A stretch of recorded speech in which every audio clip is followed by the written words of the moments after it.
Joe is currently the head of original programming at Amazon, and is going to talk not just about the whole art of developing programming in a digital world or an increasingly digital world, but also give some historical context to that framework, and with some sort of lessons for possible opportunities for building startups in the sort of opportunistic holes that emerge as new platforms get developed.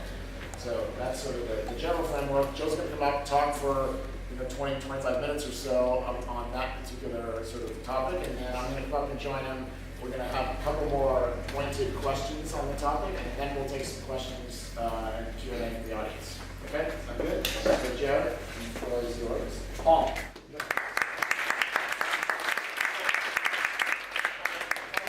One more thing. So we try to be sensitive to speakers who come in from large companies like Apple and Amazon and others that have very clear sort of media policies for their employees. And sometimes it's hard to get people to come in because we're not able to sort of promise them rigid control over what happens in the room. And in the world that we live in, which is an intensely social sharing world, it's always even more difficult to do that. So if I would ask you, please, those of you who are tonight, please do not tweet or comment or blog or write about or communicate publicly in any fashion about what Joe is talking about, because that's where we're able to get people in like Joe to come in and talk. And he's under extremely tight controls from an Amazon standpoint, and you're all invited guests, so please honor his request not to communicate. But I would really appreciate it. So would Joe. Thank you. Joe. Consider us all under the NDA at the moment. I only have like 10 or 15 minutes worth of stuff to say. A little bit about passive communications and platforms, a little bit about what I think is going to be coming, and then take pretty much any question. I'll answer what I can. Let me know if anything about my past is interesting at all. But a little louder, please. Yeah. Louder. I will talk as loud as I can. So, I got into this, compelled by a couple things. Communications being the primary focus where everything else comes from. So, what gets me excited is when I think about things like the first modern communications platform being the telegraph. Kind of the thing that gets me excited is just that idea that before the telegraph, people thought weather was magic. As soon as you have that invention, you can actually speak across distances, and you see that weather front that was 20 minutes to your west is now overhead. And to me, there's something that speaks to overall in terms of communications and what that can do as it gets larger and larger. The thing I'm working on now is launching, what's really the first international television network. And I think, what you saw a lot in the Arab Spring is just the first wave of what's going to happen as you have this more ubiquitous platform, just better distribution, platforms that go farther, the ability to do more. So, in the end of the 19th century, Western Union, sort of every entertainment conglomerate now rolled into one. They had every single wire in the country. You couldn't move a message around the country without them. Western Union passed on the patent to the telephone for $100,000 because they thought the telephone was only good to call you and tell you that you had a telegram. So the company that had that patent was AT&T, and it was really the first modern disruptive communications startup. As everyone knows, AT&T supplanted Western Union not long after that, and Western Union now delivers money. So, the telephone. Well, the nice thing most people don't know about that is, telephones were first used as party lines, and you'd pick up a line in a community, and you would hear phone reports, and you'd hear weather, and you would hear kind of mini news programs, similar to radio, similar to television now, but a really small group of people. One of the things I like a lot about working at Amazon is that it's incredibly user-focused, and not thinking about what's good for the company so much as what's good for the company is what's good for the user. And when you look back on radio and television, you see technologies that went out always, in the long run, are the ones that respond to what users want. And companies that try to put what they already have, their needs first, end up losing out in the long run. I'll give you some examples of that shortly. So, telephone and party group lines were the first kind of mass communications, but it had problems. It was a very small group of people that you could communicate with. It was all controlled by these hard lines. So, AM radio was a gigantic step forward. It was brilliant. It's still around now, and it's still fairly ubiquitous and used by a lot of people, but probably not people in this room. AM radio was amazing, but it has a few flaws. You couldn't hear it through a very thick wall. There was static, and you couldn't go very far. So, in the mid-30s, the RCA Corporation, which supplanted Western Union as every current conglomerate rolled into one, they hired a guy named Edwin Armstrong, who was a professor at Columbia, to find a black box device that would just get the static out of radio. What ended up happening, Edwin Armstrong realized that you could modulate frequency instead of amplitude, and you could get rid of the static, but it was an entirely new device altogether, and it was FM radio. For the next 30 years, David Sarnoff ran RCA, spent a great deal of energy keeping FM radio down, because RCA owned every wire in the country. The only way you could broadcast was on RCA's AM system. In the mid-60s, Congress passed a law that put FM radio in every car. So overnight, you had a huge distribution infrastructure go up. So, there are parallels to today. It's not government mandated, but there's more of a consumer mandate that you have the internet in your TV, that you have the internet in your pocket. And the end result is still the same, completely new distribution infrastructure and new ways to move content. So, going back a little bit, FM, no static, stereo, you could hear it through a wall, you could hear it farther than ever before. Disruptive technologies again. The platform was pretty much the same, so the product didn't change too much. And that's one of the big differences between now. There's a widely obvious phenomenon that as the platform changes, the product changes a little bit as well.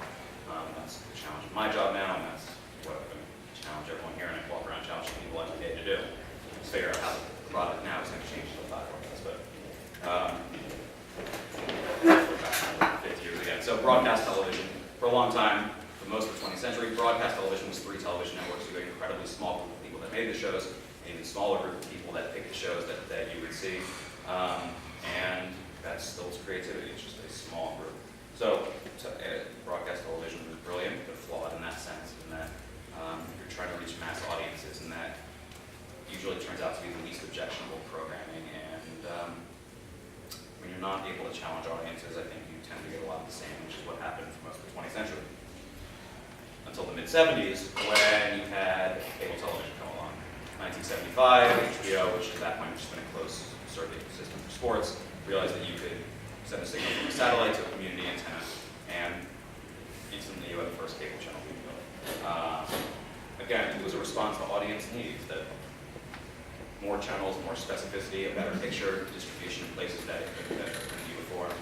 And then in the 40 years since, you've kind of seen just that come to fruition. You've seen more channels, you've seen programming get better. 20 years ago, the value of cable programs in the international marketplace was substantially less than broadcast television.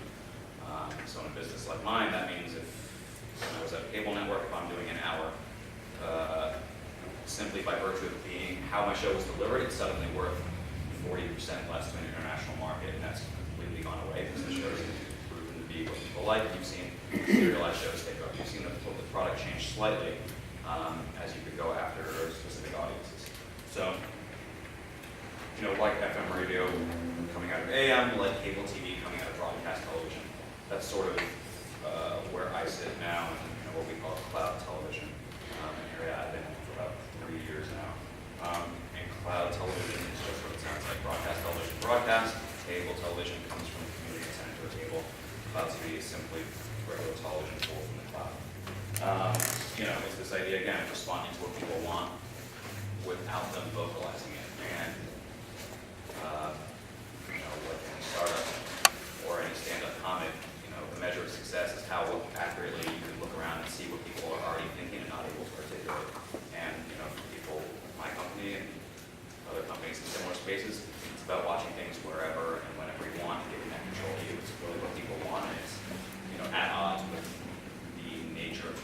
television, you see, the dual revenue of cable is based on ads and based on fees paid to networks for you watching their channel. And that means you pay for a lot of channels that you don't watch. People watch 4 to 5 channels if they even have cable. There are hundreds of them. So, the ability to pick and choose what you want is where everything's going, and I'll tell you where I think that might be. So, cloud television brings us kind of where I see things going. So right now, I like to think about content in 3 buckets. So there's stuff that you have to see, stuff that's nice to see, and then I would call everything else. Everything else tends to be a little short form on there. So have to see are the shows, stuff that you could probably name like Mad Men, Breaking Bad, things that you're going to pay for it. You're going to pay for cable to get. You're not going to pay for cable. You're going to go to someone's house to watch it, or you're just going to download it illegally. They're things that you're going to go out of your way to see. Nice to see programming. When you turn on the television, you just want to watch something. And I would call everything else as anything that's not enjoyed with a 10-foot experience, something where you're interacting with it. YouTube has the biggest moat around them right now in that market. Over the next 3 to 5 years, I think YouTube, the short form, the filler stuff, that's going to grow. It's not going anywhere, and that's the kind of the cutting edge of the new product. The nice to see stuff is just going to go away, as you can already see cable rates trending down for the past 3 years. They've never dipped ever before that, and those filler channels and filler shows. I don't watch quite a bit of them, and not all of them are compelling, but it's not the same as the nice to see shows. So television is going to resemble your iPad now. There's going to be a checkerboard of channels. It's not going to be a vertical list. There's going to be less channels. There's going to be better shows than the channels. That's the good news. And the challenge in my job is to figure out, what is different. So for me, all I'm doing is serialized shows. That is something that cable, that was the exact opposite of every company's mandate, because the idea is that you just had to turn on the channel and catch what's on it. You may not be able to see what came before or after. The nature of my platform is I don't want you to see episode 5 unless you've seen 1 through 4. And then it's the opposite of the least objectionable programming. I want something not for everyone, I want something for one specific person's show. So I have 2 television networks that I oversee now that were launched on Amazon. One's geared around sort of the game console audience, one's around adults 30 plus. And I can tailor my shows. My psychographic is much richer than that, but I can tailor shows directly for those people. So, that, if you look back, you just see constantly better technology winning out, better distribution winning out. What people want eventually wins out, and it's these companies that push back against the RCAs of the world, the Western Unions of the world, the ones that tend to lose out. The reason I like doing things like this is, because of companies like Netflix, I'm here to begin with, because they were able to get the price to stream a 90-minute movie down from $17 down to $1.50. But we need help. We need ways of amplifying marketing, ways of amplifying our shows, and I have a very specific thing that I think I'm good at. And we need good-looking apps. We need good-looking programming. We need to figure out what the next programming is going to be. Computer programs, television programs are vastly different things. Television is still, you see new technology falling into it happens a lot. And I think as long as you have that mindset, television, storytelling, which I think is incredibly important, when you kind of extrapolate outside of scripting to news, to sports, whatever it is, you have an international platform. Again, we got to the beginning of that idea of the telegraph making whether or not it's good. I think that happens for government. I think that happens, for language across the board. It's going to happen, but I think it's going in this room. It's, what I noticed a lot in the startup world, coming out of Hollywood. I'll tell you my backstory if anyone's interested, but, I was in Hollywood for a while, and then I went to startup, and I just was amazed by the massive amount of disparate levels of creativity. The startup world being much higher. Where people have ideas and just go execute those at any cost. In Hollywood, it's typically about derivations of ideas, something that might work. A pitch I use a lot when I'm buying television shows. I talk to writers. Is, what happens a lot would be write about an idea, and the manager will say, "That's a great idea, but no one's going to buy that. Do this show." And I want the show that is risky and daring. going to try. And I think that requires people with creativity to try things differently, and that's why I get excited about the startup world, and I get excited about people actually build things.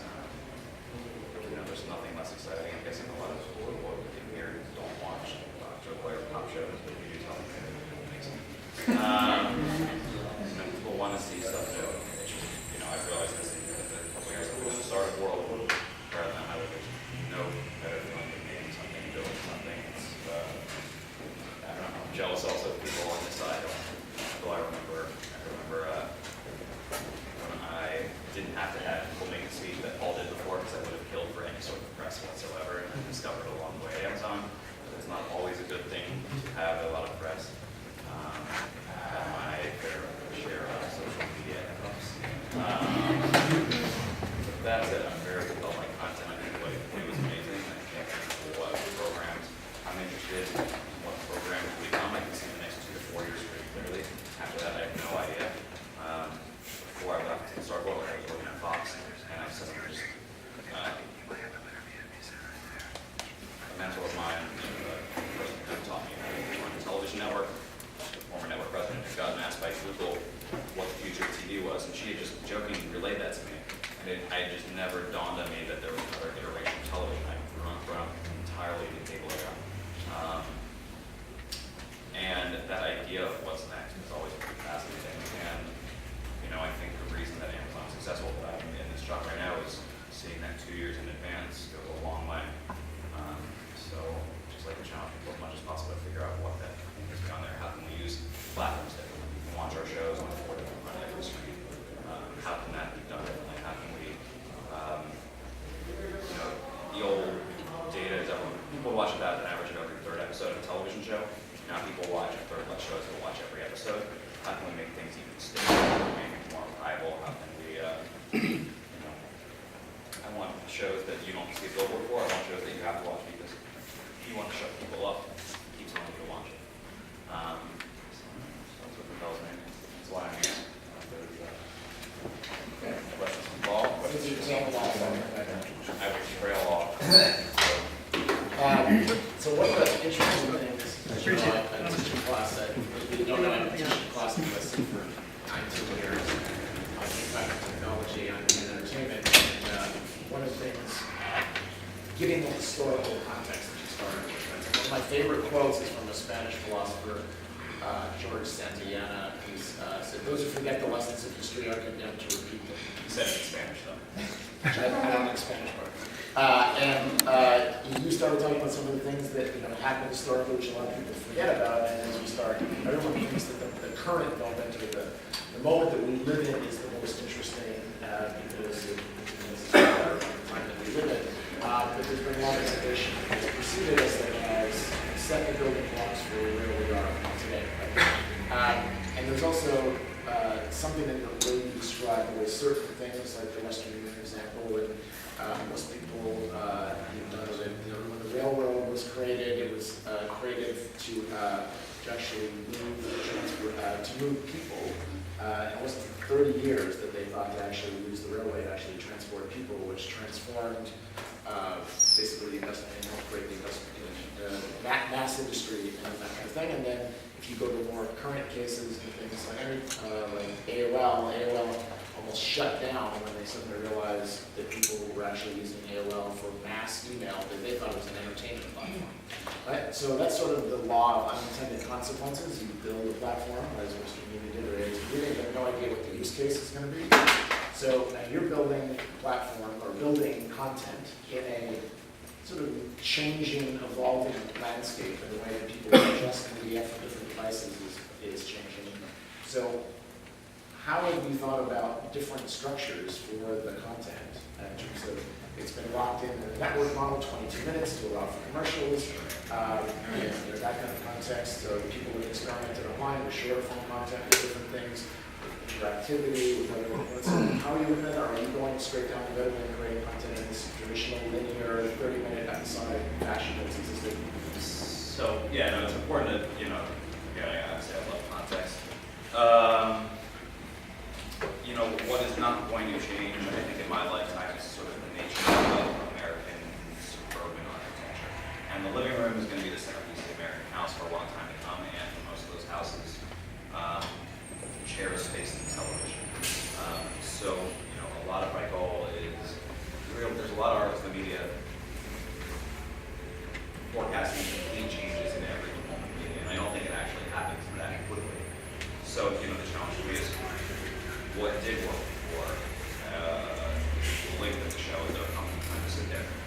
work? Is there, television, secret television shows are tested?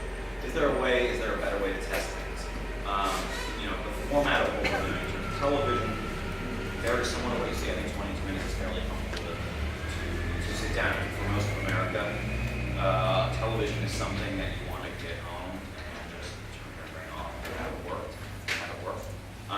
So my challenge is to get you to sit on that couch, but also to keep you there. So, I think about things like, the network effect as it pertains to content. So, the value of network fax machines is squared every time you add a new fax machine to it, but, is the value of my network squared every time I add a similar television show. So if I do a bunch of, really disparate shows that have nothing to do with each other, I'm probably not maximizing the ways that you can come into that network. So, I'm taking a fairly focused approach, but focused in that I want a specifically thematic thing for both my networks. All that is the current network television approach. Right now, television networks are numbered brands. That's all they are. Comedy Central, FX, HBO, they're all just numbered brands. All that you're doing is getting rid of the number, and you're left with a brand. And click on that, and what I'm doing is an effort to get you to sit there as long as possible. That's what I would be a good reason to do so. But we're taking, network in that schematically linked shows. I'm focused right at the moment purely on half hours. I think that space is ownable. And the form will be similar to a traditional television network. We've played around with ideas. Could there be a linear network? Do people always want to choose what they watch? I do, but I'm not sure that a lot of, there's also something about turning on television and having it work. So it's a nebulous answer because we're still figuring it out right now, but a lot of things that worked before, thematically linked shows, the linked shows are good, but the way those shows get to you, that part of it, that, giving people what they want there, that's the real difference in what we're doing. And, we're not YouTube and we're not trying to compete with them, and, I don't want to, what competitors are doing doesn't affect this answer. Well, we talked about a fairly traditional approach a couple of years ago, and yet But it's a slow process. So, there's a lot of I see a lot of pitches for companies that will sell you things through your TV that you can click on a product, and it's a gradual transition. You have to get the hardest thing, a lot of second screen apps, which I'm a big fan of, but the hardest thing to get people to watch that first screen, and the second screen helps that, and then that's something that you can build off of, and that's no company's more or less the smartest idea. We don't need to have. It doesn't mean it must well be the best idea. Those are the things that we're trying to figure out. But Tosh.0, which he was the executive in charge of Tosh.0, was a much more staccato, short segment type of approach. Yes. Yeah. There was one idea I wanted to do where you'd always see the running time, how much length was left on every bit. I didn't know what to do it. The idea of Tosh, the show I created literally 8 years ago. It's crazy that it's still on here at all. But the idea was that it was bite-sized. It was the exact opposite of that you could get in at any point. That it was made for the audience. The whole idea of that show, even before Daniel came on, it was just get someone who does what we all do in our heads when we watch the internet, and he's a million times better than we are. That show was made for cable. That was, think about that platform. You could turn it on and funny enough, the viewing times on that are about double the viewing times on an average scripted show because the bites are so small. So you alluded briefly, which I was going to come to the whole second screen option. There's been a ton of them, right? There was Wild TV, there was Get Geo and Miso, and a bunch of, and none of them have really seemed to have captured sort of a broader audience. Yet they all point to increasing numbers of people who engage with another device while they watch television. And I always survey my class every year. How many of you are doing something else while you're watching TV? It used to be 20% of the class, 50% of the class. And last year, every single person was That's not okay. okay. Is that what their laptops in class now? You should ask them how many are doing something else right now. not an editorial in the class. I'm just curious what happened. Yes. I've had to do that speech more than once too. So yet none of them seem to have worked. And do you think that that's more about the compelling nature of the content, that people don't want to interact about the television shows, that they're more interested in doing email or surfing the web or doing something else, but actually engaging about the content is not compelling? Or do you think that the apps... I'm not sure if they want to engage in the content. Or do you think the second screen apps themselves have sucked in first generation and will get better? Or is it the nature of it? I will not, I don't want to talk specifically about any given app. I think people do, really do all watch TVs with devices, if not in our hands, within reach of where we are. I'm not sure they want to do it, they want to do it asynchronously. I think that's a lot of it as well. You want to interact at your schedule and interacting, like there's a show I love. When I watched The Wire, I went down a rabbit hole and read everything about Baltimore and the drug trade. It's not me going out, but I think that's a lot of the challenges. How can the shows add to value? Clearly, there is something about broadcasting who you are in these devices. But beyond that, I think it might be missing the crucial link of being able to join in and participate with you on Twitter by replying to what you're saying. I can find you on Foursquare. I can tell you what show I'm watching and maybe find you later to talk about it. I think that's sort of the gap that's missing right there is an actionable step beyond, all right, Paul is watching now what else can I do? Should I watch it with him? And maybe, the ability to watch with someone in real time will make an actual difference. But I just believe that people often want to do other things other than what they're doing. And I think that's, when they're engaged in the show, you don't want to be staring. So you talked earlier about, which I thought was interesting for this audience, because there are a lot of people, I don't know what everybody's working on, but there's a lot of people working on various startups, some here, some outside, and some just in the general sort of community. So you talked about the sort of the opportunity, you said, for instance, the Netflix, for what they did to drop the cost of streaming, and some of the other things that have made living and operating and programming in a digital savvy world where there's innovation happening more facile, more economically possible. Right? Yeah. So where do you encounter problems currently or obstacles that you think need to be solved? Or alternatively, what things are you working on internally where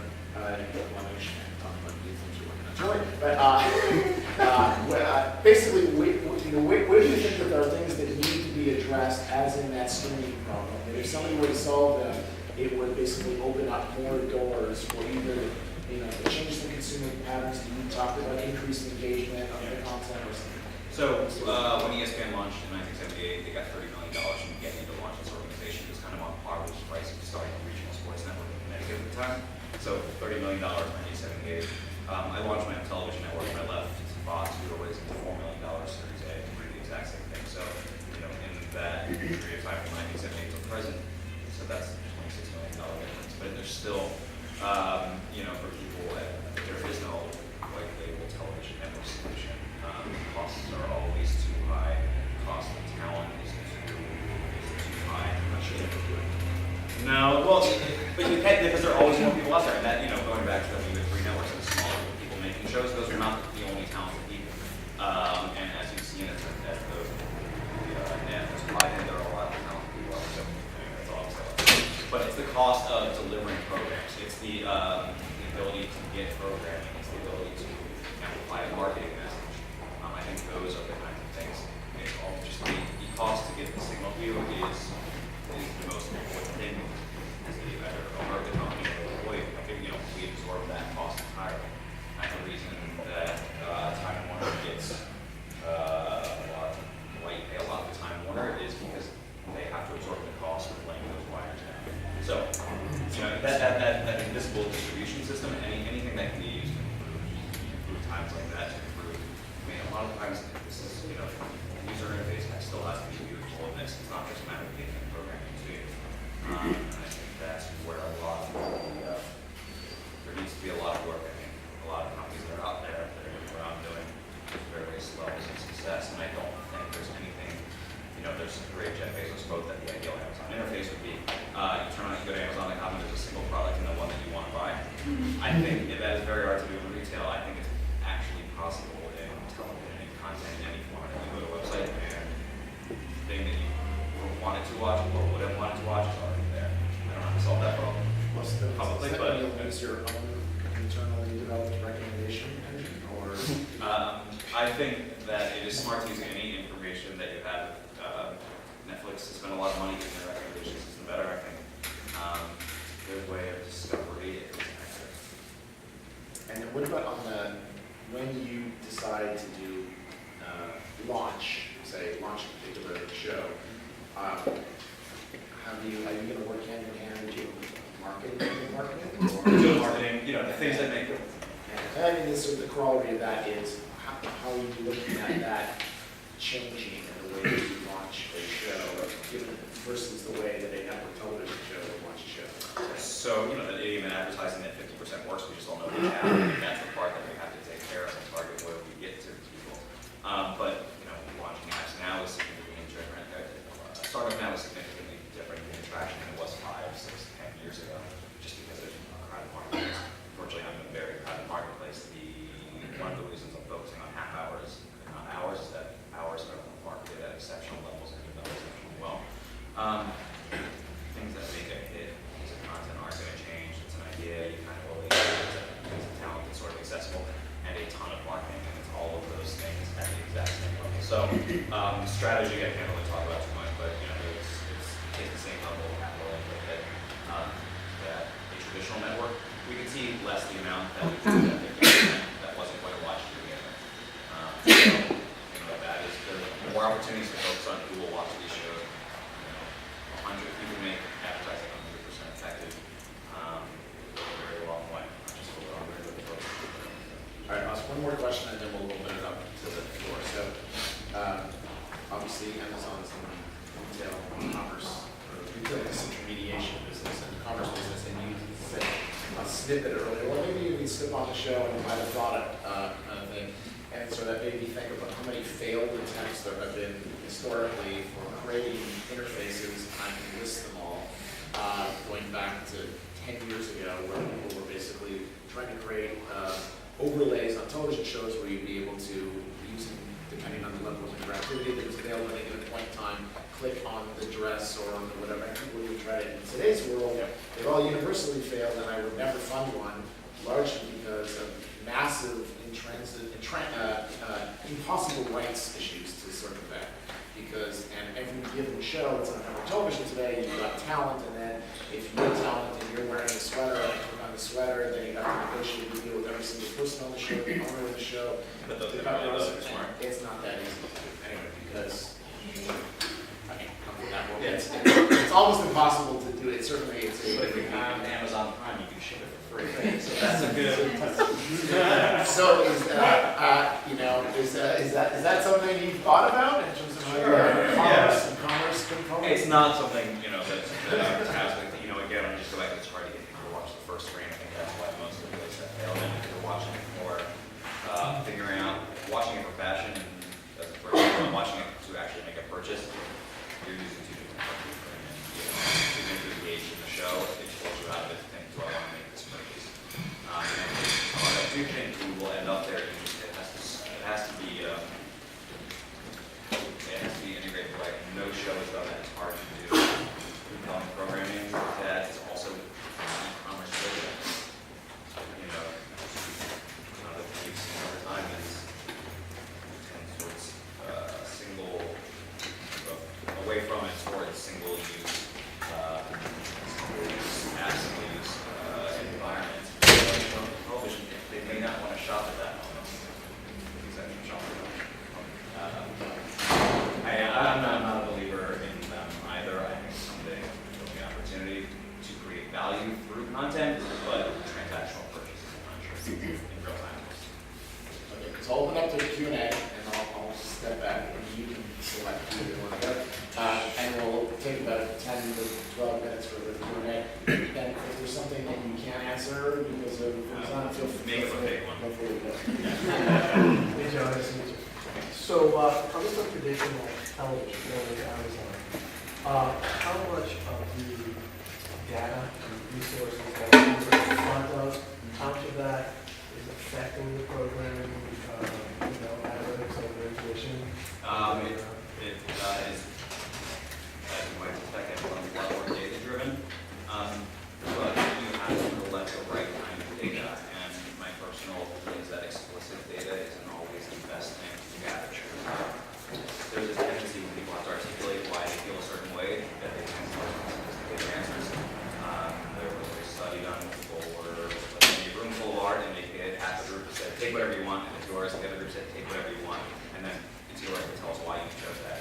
And they had to actually explain why you didn't for example, and the other half went extra. I think it's gathering the right kind of data, and perhaps the way television is tested now is not, I'm looking at you through a mirror, you're holding onto a device, it's telling me how much you look at any given moment. But if I can, it's collecting data when you air an episode of television. Data is the ratings, data is the show retention, how long you actually stay with the episode. So collecting the right data is better and better. And part, I guess the second part is, given the fact that you're trying to really niche or really hyper-target the programming, how tempting is it to try to, corral certain... Sure. Well, it's tempting to a point. I mean, there's, diminishing returns if I just get, baristas under 5'6", that are 28 grand. You don't want to break down the sample too far. I want to get a good answer. I mean, data, what data is horrendous is telling people, it's just trying to say that, people know what they want when they're shown it. I think it's hard to, people spend most of my year trying to figure out what most people will want in 6 months. And I think that kind of data is harder to gather. And that goes back to the explicit nature of it.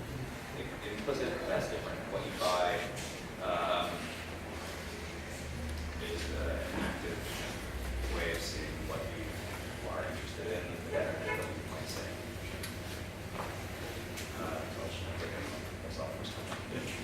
So one of the things that I've noticed, my behavior is like the whole time shifting. Yeah. So, in terms of, it was interesting because you said, people have their chairs facing TV and we're all sitting and there's a huge screen behind you. And I just built, a little part of the house and I actually realized I didn't put the TV where the living room was. So I had to put a chair in front of it. And one of the changes of my behavior, and I was interested in this in terms of how you produce the program and actually been delivering it, is I actually like to watch things in bulk. Because like you, I go down the rabbit hole. Yeah. And once like when I discovered Homeland, I watched full episodes in a row. I stayed up all day watching. And I find to me, like what's really compelling is if you're doing something serialized, to actually deliver the programming instead of in like one episode at a time. In like bulks. And I was wondering if you were thinking of actually kind of disrupting the way it's actually delivered as well.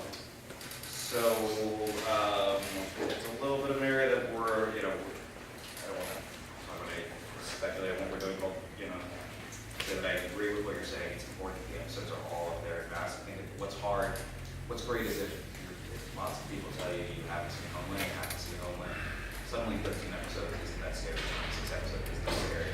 You've never seen a show, you've never heard it, you have no idea if it's good, and you want to 13 episodes of television. I think that can be scary as we talk about paradox of choice. And I think people get overwhelmed by having too much in front of them. It's finding something between the current state and overloading you with information that might actually end up Yeah, it's about some of the financing part of it. So like the VCs, they'll invest in 10 companies hoping that one is going to hit. Sure. And then they do well. So I'm curious, first of all, like what your ratio is if you're going to invest in 10 shows, how many have to hit? What's the percentage? And then secondly, like what are the budgets of these shows? Budgets are comparable to cable television. I don't need much more specific than that, but they're comparable. The production values will be comparable to anything that you see on TV. If you're watching a show that you get somewhere else. And as far as a ratio of hits, I was thinking 3 out of 10 shows that were a hit in television. I think people would think incredibly highly of us. The larger question about, ancillary rights, and this is, where my company's great because we think much longer term and I can pull off on getting value at the beginning. Your number of views that is determined. There's no, what makes it hit for us will not be the same as what makes the show a hit for broadcast. They just want the most amount of people. I want the most people that will stay with the show. We need the same people there. Exactly. I can't give exact numbers. Our goal is constantly to hit here. I like them all. I don't get a single bad show for us yet. What was your measure of success? The same people coming back and watching? Yeah, to me, I think in-show retention is the single most important thing. I just think the number of people that started the show and finished the show. One of the amazing things about Tosh that you found because it was short one and we're able to get in midpoint, it's the only show that awards on where every week the show retention will be 106, 110%. People will leave and people will show up halfway through. 90% reviews. So that's important, and I work for a subscription service. My goal is to sell Prime membership, so that is tied into that as well. So you mentioned that you're creating the first international television network. American content travels pretty well. People like our shows abroad, and we adapt our shows like Everybody Loves Raymond for other countries. Are you guys doing something different? At the moment, Amazon has a company called Love Film, which is fairly big in Europe. To the extent that we're available internationally, it's going to be through our own platforms at this point, with the exception of shows that we might be doing with studios, and that's entirely IP driven. If you're something that we want bad enough, and I want to work with a studio that has to have international territories, we do that on a case-by-case basis. But from a programming side, Do I think about what will play in Germany? well, what will play worldwide? No.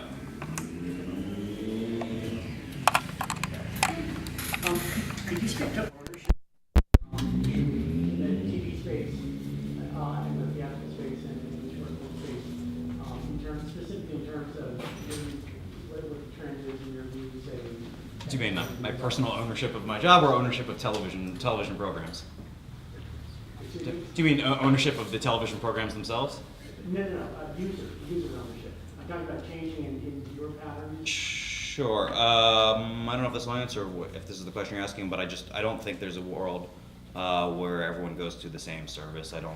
There's different operating systems on computers, and I don't think another system success or failure has anything to do. In fact, I hope every other cloud television network now has massive hits. I don't care if mine are first. I would like mine to be, but I just think it convinces other people. And you see tendencies in acquisitions right now more towards exclusivity, and it was non-exclusive for a long time, which means people are saying, you can't get everything here, but we hope to have enough stuff that'll get you. And that goes back to what I think will be the checkerboard layout of television in a few years, and you'll go here for a number of movies and TV shows, and you'll go here for a number of movies and TV shows. Ultimately, I think what guides your decision on what you might buy is the original programming, because it's just simply less fungible than acquired content. Do you see users wanting to necessarily own something versus? Versus. Do you see that changing? Yeah, I don't know the answer. I know that I own a lot less physical media. I'm happy kind of with the all-you-can-eat buffet. I'll take more stuff over stuff that I own. That's my personal opinion. Yeah. You mentioned a notion that you described TV as have to see and Need to nice see. to see. Yeah, nice And I just want to push back on the Please. usefulness of that notion. Isn't that so incredibly individual and subjective? Yes. That it becomes, Yes, but you mentioned Mad Men, sorry to interrupt you, Mad Men, which is maybe seen by 5% of the U.S. population. Sure. Less than 1%, I'm sure, of the world. So if you see Mad Men and the Steve Harvey Show have similar levels of viewership, Mad Men has something like 2 million fans on Facebook, and Steve Harvey Show is like 120,000. I think that's where you start to drill down on the specifics of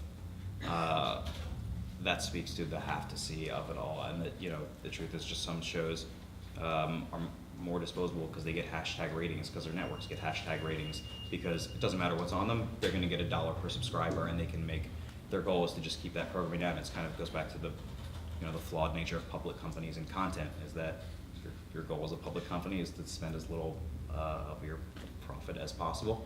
I would just push back. I just don't. I think there's shows that if we all wrote down 5 shows that we couldn't live without, there would be a lot of overlap in those, and I think that speaks to that stuff that you have to see. It is different for everyone. There's no hard line there. There will be every demographic and every sort of programming, sports, alternative, whatever it is served.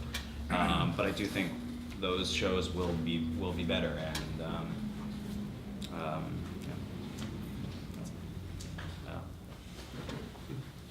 Sorry, excuse me. I'm scared of a question that's written down. Yeah, no, I just wanted to ask you about, you're creating original content. Netflix is starting to get into that. Hulu's dabbled in that a bit. Do you have a different approach for social engagement or just audience engagement in general? In what Well, context? do you feel that that what you're doing is similar to television? We talked a little bit about second screens, but more, is it something you're broadcasting, or is it something more social? And do you have You mean, is it more interactive programming? not interactive programming, but is it, are you driving likes or comments or thumbs up or Not, subscribing? no, not right now. I'm just trying to get the best shows possible. Yeah. To the extent that you can share what your plans are on live events, sports, that kind of thing. I think live events and sports are a great thing to drive viewers. I think there's a reason that sports contracts, I think there's a reason the Lakers are locked up through 2020 right now in traditional TV.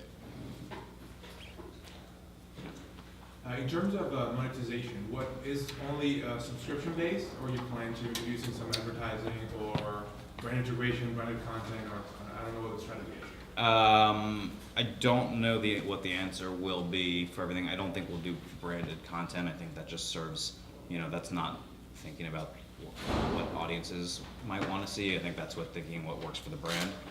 As far as monetization, everything's on the table right now. I wouldn't expect to watch any ads with our shows. So, yeah. I'm pretty surprised to hear that Amazon is doing a fairly traditional approach to the delivery of content, even though you're going to be. Well, delivery I would say is not traditional, but the content. But the content itself is fairly traditional as you're describing it, although possibly more niche based, since you're going to be able to draw on a lot of recommendation data. But is there somewhere in Amazon where they are working with more plastic forms of entertainment, things that are more interactive and a little more cutting edge? I can't really speak to any other parts of the company. I think we as best as we can see that what people and users are doing out there, we want to respond to. We make a very good tablet, and I think anything that can make those more ubiquitous is helpful. For what I'm tasked with, it's not something I spend a lot of time thinking about, but I am always what does more interactive programming look like? There's no idea that we're not open to. Where we are right now, though, I think to get people to cut the cord faster, you have to give them what they already get somewhere else. But I love the idea of actual interactive programming. From the perspective of your talent, whether that's your writers, your actors, etc., how desirable is it to produce something that's straight to Amazon, or straight to Hulu, straight to Netflix, as opposed to made for TV? Oh, and then Amazon also bought rights to it. Yeah, there's a good case that can be made for having less layers, for having more creative freedom and getting to do more interesting shows. You take the money argument aside, which is something we're trying to do. There is reticence to it from some people and less from others, and often the people who have less reticence are the people who are more forward thinking and they want to do the idea that they want to do, and they don't want to do a doctor, lawyer, cop procedural that will be on those networks. They want to explore the transcontinental railroad. I'm using an AMC example, and there aren't that many places that'll let you do that. So yeah. And it seems there's also, in addition to the sort of, maybe there's a monetary difference, but it seems there's also, it's almost as though there's a difference in prestige. You've done a successful television show as opposed to a successful It's always, it's an argument, do you want to be the first person on a new platform? And there's, you know, if you're making a television show for a network, you're limited by what their pipeline already is, and you're in competition with other people. There's huge advantages to being on a new platform. There's huge advantages to be a company like mine that tends to get a lot of press whenever they do anything. The people that I love to work with are the ones that just want to make things. That's why I'm attracted to people. The most brilliant TV creators are no different than the most brilliant startup CEOs. They just want to make something, and they don't care. They don't care about the prestige if they get to make the thing that's in their head. 2 more questions. You mentioned earlier how companies should be creating and delivering products the way users want them. Some would say Hollywood doesn't follow that, given that they have a windowing system starting from theatrical all the way down. Now, there's a group of people, there's a section of Hollywood that thinks all the windows should crash down into one window, which obviously leads to the conclusion that content itself, the dollar value of content will be devalued. If you just have one window. In your view, how do you see that playing out over the next few years? If you just look at current trends from the last 5 years, theatrical windows have gone like this. I don't think they're suddenly going to go like that. I think all of us have gigantic, beautiful screens either on our walls or that we can hold this close. I think there's a lot of, you know, what a lot of those companies that have different philosophies and different cash flow situations in mind are, you know, think about our shareholders, and I think it's thinking about maintaining shareholder value is different than creating value, qualitative value for users. But I think you'll see redundancies in those companies sort of go away. They play for a lot of departments within the same company that do the same thing, but the product ends up on the same screen. I guess. Yeah. You talk a lot about value, and I think that's amazing, by the way, and that you're driving for creating, you know, really authentic and powerful work. But what is the gap that you're going to create that trust for the first time, you know, user who comes to and it's like, this is the first show. Mm-hmm. How do I know? How do you create that trust? So a lot of that just getting involved with people who have things that you want to see. A lot of that has to do with getting you things, maybe you get to try them for free. Again, there's an advantage to a platform that people come to a lot anyway, that have a lot of people are on Amazon, a lot of people are on our email list, a lot of people have Amazon Instant Video already. And if I'm doing, you know, I'm doing a show I'll talk about because it's been announced with The Onion, just sort of like Newsroom meets Airplane. It's really high production values. It's presented dead straight, but it's very funny. And one of the reasons I personally find The Onion funny, but you know, my gamble is that a lot of people out there will try it because it's The Onion. The show's got to be good. The name doesn't matter after the second episode. You know, you can kind of look at a lot of our shows, and that's the challenge of my job. You'll try it because I'm doing a show that's a musical, and maybe you only recognize one cast member, but you'll try a musical because there's not that much competition. You'll try it because you like The Onion. You'll try it, a stop motion show that's like Office Space on the Death Star because you like sci-fi comedy, or you like sci-fi, or because the puppets look cool. You know, that's the hardest part of my job, is how to get you there to watch it, or because we've spent X number of dollars on marketing it, and you're just like, fine, I'll watch it, fine, just leave me alone. which is fine, to a point. Yeah. Is it going to be signatory? Like, Yeah. you know, Yes. it will, all across, like, cast, crew, writer? Yeah. Pretty good deal. I think so. Any other, yeah? Yeah, I've got a question. It's up to you. Oh, yeah, I'll take one or two more. Okay, I've got a question regarding interactive programming and intellectual property. I'm not sure if you're familiar with the current second screen space and the various IP that exists around it, but I read a lot of patents.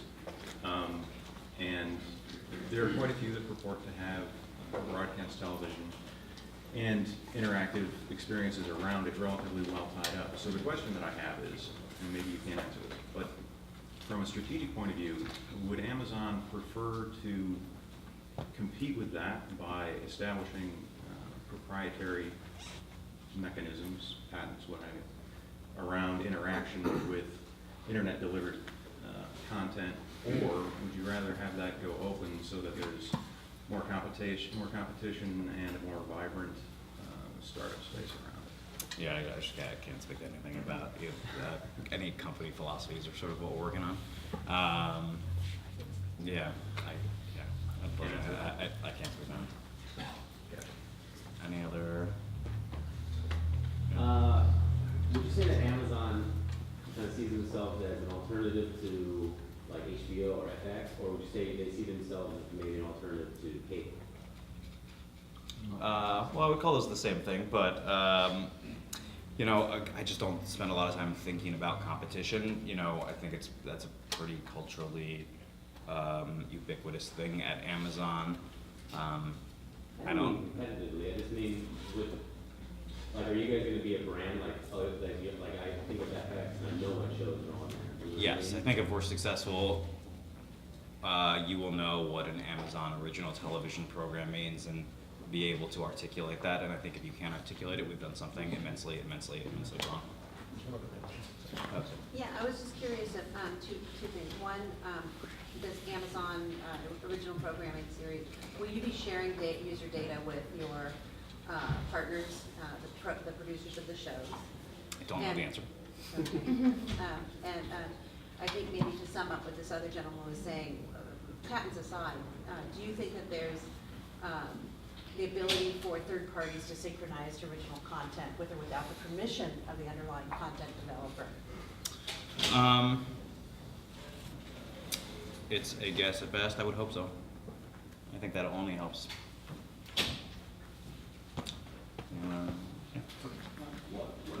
Maybe we should do last question, because people are going to. Good. Last question. Last one. What are kind of the changes in consumption that you think about when you talk about making new content versus? But sorry, yeah, I just can't hear the end of the sentence. So what are the shifts in behaviour that you take into consideration versus linear TV when you're commissioning content?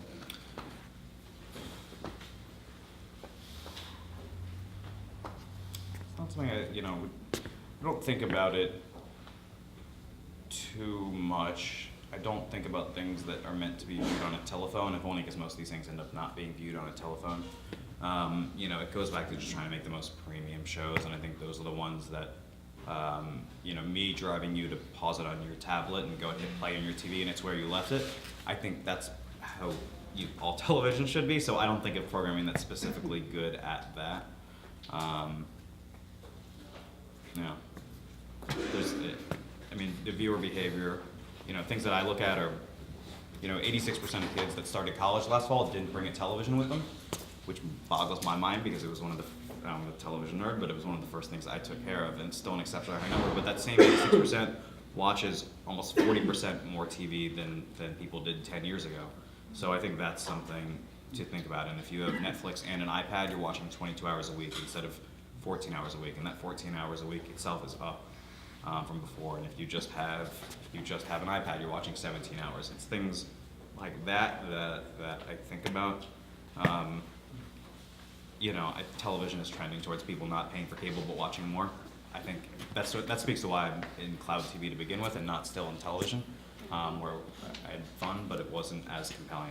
I left because I felt like I was in old-timey media, literally in a 5-minute span when someone asked me what was next. All right, thank you, Joe.